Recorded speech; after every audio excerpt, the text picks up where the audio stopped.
Hello everyone, it's Ms. Zbinden. This is a really quick tutorial on how to set up a Noodletools account. I am currently on the Noodletools homepage to log in. I did that by just doing a quick Google search on Noodletools.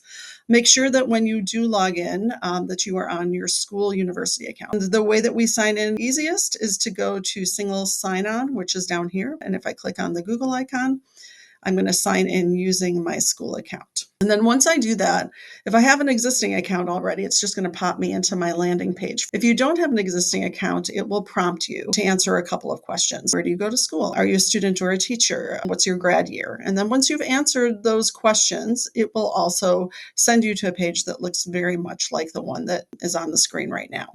And then from this point on, we can start our new projects for any assignment that might require research and a source page.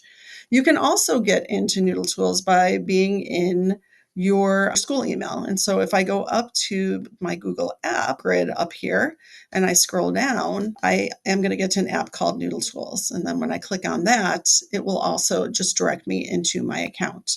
If you're going your first time into Noodletools through your email, it will again prompt you with questions so that you can set up an account. And then again, you will be in your landing page right here, which is where you can start new projects. Video number 2 will be on how you actually create a new project.